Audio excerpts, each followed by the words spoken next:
فرستاده شاه را پیش خواند، فراوان سخنها به چربی براند.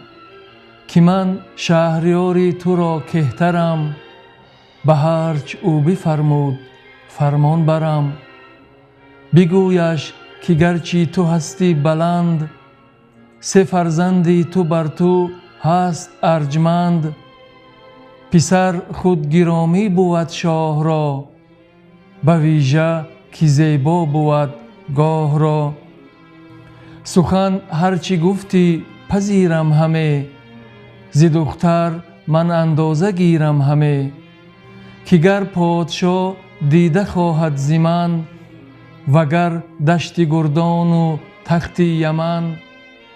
مرا خوارتر چون سه فرزند خویش، نبینم به هنگام بایست پیش.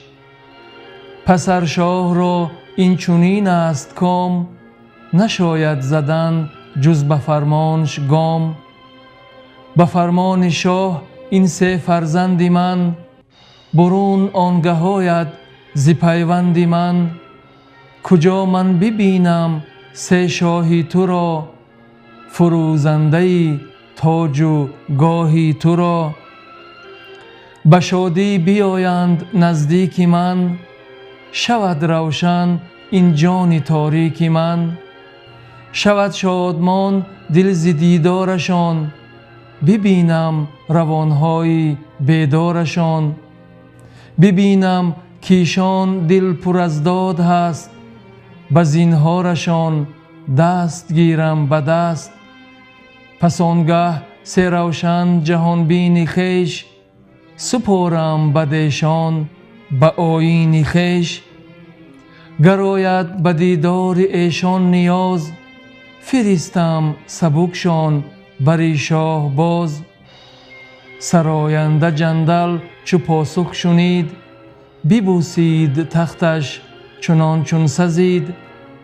پر از آفرین لب از ایوان اوی، سوی شهریار جهان کرد روی. بیامد چون نزد فریدون رسید، بگفت آن کجا گفت و پاسخ شنید. سه فرزند را خواند شاه جهان، نهفته برون آورید از نهان. ز پوییدن جندل و رای خویش، سخنها همه پاک بنهاد پیش. چنین گفت کان شهریار یمن، سری انجمن سرو سایه فکن. چون آسفته گوهر سه دخترش بود، نبودش پسر دختر افسرش بود. سروش ار بیابد چو ایشان عروس، دهد پیش هر یک مگر خاک بوس. ز بهر شما از پدر خواستم، سخنهایی بایسته آراستم. کنونتان بباید بر او شدن، ز هر بیش و کم رای فرخ زدن. سراینده باشید و بسیار هوش، به گفتار او برنهاده دو گوش. به چربی سخنهاش پاسخ دهید، چو پرسند سخن رای فروخ نهید. ازیرا که پرورده پادشاه، نباید که باشد مگر پارسا. سخنگوی و روشندل و پاک دین، به کاری که پیش آیدش پیش بین. زبان راستی را بیاراسته، خیرت خواسته گنج ناخواسته. شما هرچی گویم ز من بشنوید، اگر کار بندید خرم بوید. یکی ژرف بین از شاه یمن، که چو او نباشد به هر انجمن. سخنگوی روشندل و پاکتن، سزای ستودن به هر انجمن. همش گنج بسیار و هم لشکر است، همش دانش و رای و هم افسر است. نباید که یابد شما را زبون، به کار آورد مرد دانا فسون. به روزی نخستین یکی بزمگاه، بسازد شما را دهد پیشگاه. سه خورشید رخ را چو باغ بهار، بیارد پر از بوی رنگ و نگار. نشاند بر آن تخت شاهنشهی، سه خورشید رخ را چو سروی سهی، به بالا و دیدار هر سه یکی، که از مه ندانند باز اندکی. از آن هر سه کهتر بود پیش رو، مهین از پس و در میان ماه نو.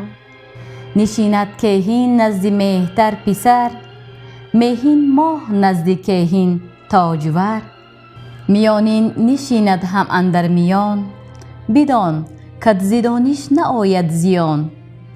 بپرسد شما را کز این سه همال، کدامی شناسید مهتر بسال. میانین کدام است و کهتر کدام، بباید بدین گونه‌شان برد نام. بگویید کان برترین کهتر است، مهین را نشستن نه اندر خور است. میانین خود اندر میان است راست، برآمد تو را کار و بیکار کاست. گرانمایه و پاک هر سه پسر، همه دل نهاده به گفت پدر. ز پیش فریدون برون آمدند، پر از دانش و پرفسون آمدند. بجز رای و دانش چه اندر خورد، پسر را که چنان پدر پرورد.